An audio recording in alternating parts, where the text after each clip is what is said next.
Welcome back to Baldfather Bets, guys. The 2026 college football season is rapidly approaching, and what we want to do today is take a look at who do we see as the top 5 offensive coordinators in the sport currently. One thing I want to say in this list is a caveat, just to make sure everyone understands. There are some head coaches that will make this list. They are only being evaluated in their capacity as an offensive coordinator and not as a head coach. And I am going off of the people who call the plays on game day. So I recognize that these head coaches have offensive coordinators on their staffs. For example, Lane Kiffin has Charlie Weiss Jr., Steve Sarkisian has AJ Milwee. I'm giving the credit to the person who actually calls the plays on game day. And I will do the same thing for the defensive coordinator list that we release later. First, please give a like on this video. Make sure to subscribe to the channel. Sincerely appreciate all the support you guys have given. It's been awesome.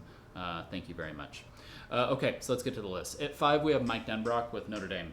Denbrock now has put together several seasons dating back to his time at LSU with very prolific offenses. The 2023 LSU offense is one of the most prolific of all time.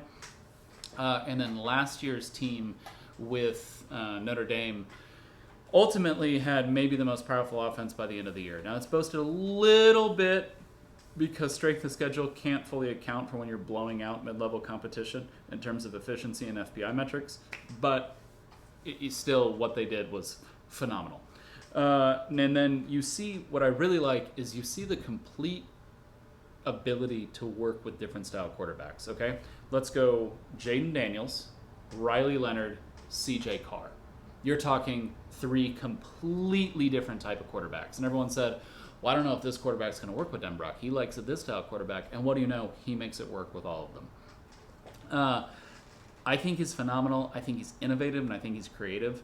I'm curious to see this season without Levin Price, how he's able to do with the run game. But given that offensive line, I have full faith that Denbrock will shine once again. At 4, we have Mike Bobo. I'm sure this will be the most controversial one. I think people think he's not a good offensive coordinator, which is insane. He's a very good offensive coordinator, and he's especially good in 12 and 13 personnel, which fits exactly into what fits exactly into what Georgia has schematically this year. What they have strength-wise this year, and fits into what a Kirby Smart team wants to do. He also has been able to be successful with different types of quarterbacks. I know some of his play calling has driven Georgia fans crazy because they think they should win every game by 35 points, but that's just not the era of college football that we're in anymore, and that's not the era that we're in for a Georgia team that probably doesn't have quite the war chest to compete that maybe a Texas, Ohio State, Oregon, Miami does, USC. But what he did last year was nothing short of remarkable. I understand the run game from 2 years ago was not where it needs to be for Georgia standards, but that was a lot less to do with schematics and a lot more to do with actually who was executing those things. We really like Mike Bobo, and we have him at 4. Now we're going to get into our top 3, and there is a significant jump. These 3 are separated from the rest. They are head coaches due to how good of offensive coordinators they are. Even if you have an issue with them as a head coach, they're keeping their jobs as head coaches, honestly, because of how good of offensive coordinators they are. At 3, we have Steve Sarkisian. Steve Sarkisian is the best in the game at the game script. You actually see it in Texas games a lot, where they jump out to an early lead and then they have to sustain that lead. Defensive coordinators have made this claim. He is the hardest game script to defend. So the first 15 plays, 20 plays, 25 plays, 30 plays, however long he makes that script, usually depends on who the opponent is. It plays so well off of each other. And he knows exactly how to set up some of his best players to be open, and you're like, how is Devontae Smith wide open? He's the Heisman Trophy winner. And a lot of that has to do with, again, the way Sarkisian calls plays. I cannot not give him credit, too, for how dominant the 2020 Alabama offense is. If Joe Brady was still in college football, I'd give him credit for the 2019 LSU offense. And then you see how good he is with explosive plays. So essentially, when one of his teams leads the country in explosive plays, he ends up having one of the most dominant offenses that year. Where he lacks a little bit is going to be short yardage situations and then red zone. So he relies a lot on explosive plays, but we're picking it we're picking at hairs here when we're saying that, because he still has also had years where they're extremely dominant in the red zone, extremely dominant in short yardage. At 2, we have Lane Kiffin. So if Steve Sarkisian is the best at drawing up a game script, as the game progresses and goes on, Lane Kiffin's the best at then calling the plays later on in the game. And again, defensive coordinators have attested to exactly what I just said. The Kiffin's the hardest to go up against when you're in like the third quarter, and Sark's the hardest to go up against when you're in that game script. The game can be over essentially before we even get started against Texas, and you've never put a Lane Kiffin team away until the game's over because of how good he is as the game goes on. You see what Kiffin's also done with quarterback after quarterback after quarterback, and there is no quarterback that he can't make great.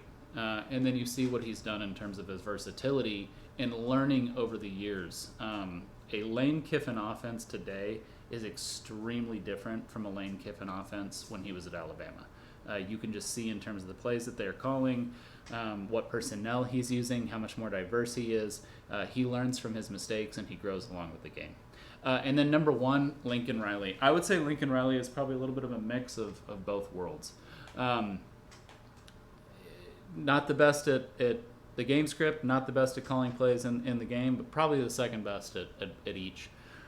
When a Lincoln Riley offense is clicking, it is the most diverse and difficult college offense to defend.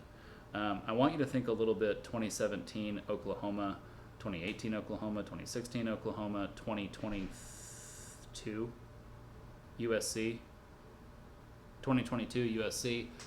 I want you to think about how well he's able to even use someone like an H-back, like Trey Millard at the fullback, at the H-back, fullback, up back, whatever the hell you want to call it, position for OU. He has the most diversity within his offenses. I want you to think about how essentially every wide receiver ends up being good that's under Lincoln Riley. Almost every running back ends up being good. The offensive lines tend to be dominant. The quarterbacks, how many Heisman Trophy winners he has, how many first-round picks he has. Make no mistake about it. If USC fired Lincoln Riley tomorrow, there are NFL teams who would make him their head coach because of what he brings in terms of offensive play calling ability. Lincoln Riley, for me, is still at the top, even if he's had a little bit of a rough time as the head coach at USC. That's it, guys. Appreciate it. Leave a comment below. Let me know who are your top 5 offensive coordinators in college football, and make sure you check out the series of videos we're doing. Head coaches, offensive coordinators, defensive coordinators, and QBs. We're doing it both for college and the NFL. Appreciate you guys very much, and get back at you again soon.